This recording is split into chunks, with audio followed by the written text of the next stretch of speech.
Christine Falling was born in 1963 in Florida to 16-year-old Anne and 65-year-old Thomas Slaughter.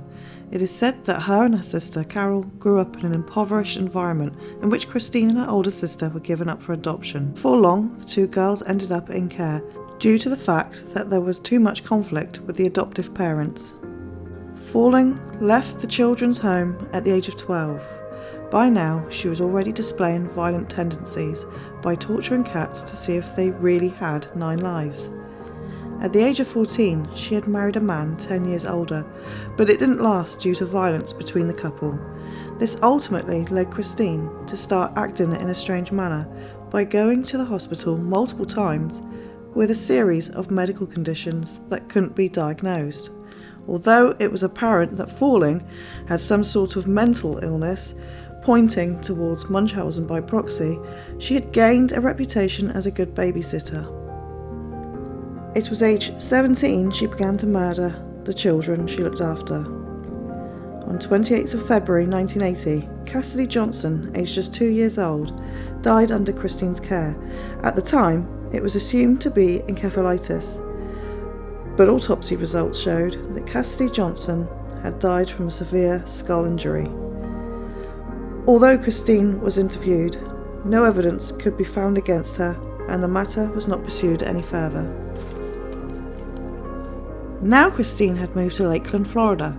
4-year-old Jeffrey Davis was being looked after by Christine when he suddenly died.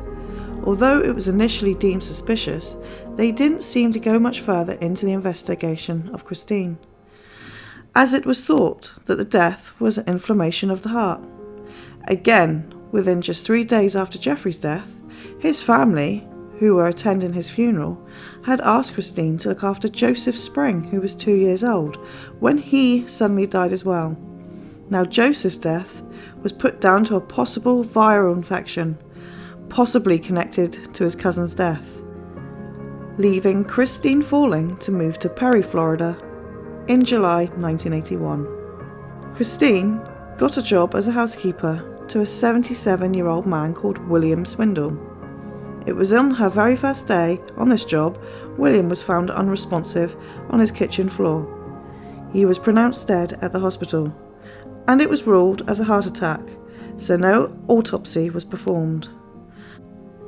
Weeks after William died, Christina went with her stepsister and 8-month-old niece, Jennifer, to the doctor's office for her niece's vaccinations, after they had stopped at the grocery store to pick up diapers. When the stepsister got back to the car, Christina informed her that the baby had just stopped breathing. She was immediately taken to the ER, where she was pronounced dead. Unfortunately, doctors assumed that she must have had some sort of reaction to the vaccinations. That is how she stopped breathing. On June 20th, 1982, Christina was looking after 9-week-old Travis Coleman. While she was babysitting him, he was taken to the hospital for respiratory distress.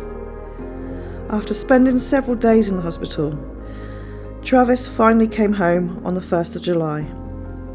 On the 2nd of July, Travis suddenly passed away whilst Christine was babysitting. Doctors had suspicions immediately about Christine, considering she was the one babysitting both times that Travis came into the hospital. An autopsy was performed on Travis, where they found signs of suffocation. Christina was charged with abuse and neglect. Whilst in custody, she began to confess to 5 murders. She had said voices in her head were telling her to do it. She said she would simply get a blanket or a cover and press down until they stopped breathing. A deal was made, and that was if she pleaded guilty to the 3 murders, she wouldn't have to plead guilty to the other 2, and she wouldn't be given the death penalty. She took this plea deal and was given life in prison with no possibility of parole for the first 25 years. She was incarcerated in Homestead Correctional Institution in Florida, where she still is today. She was eligible for a parole in 2007, but thankfully the application was rejected. Doctors had also rejected the fact that she said she heard voices, which actually went on her application for parole, which is one of the reasons why she was rejected, alongside the fact that she was claiming to need to go to the medical bay for many reasons which didn't exist. As suspected, she had Munchausen, and she would still be a danger to the public if she was to be let out.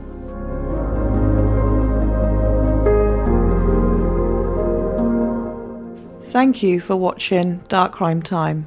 Stay tuned for more content.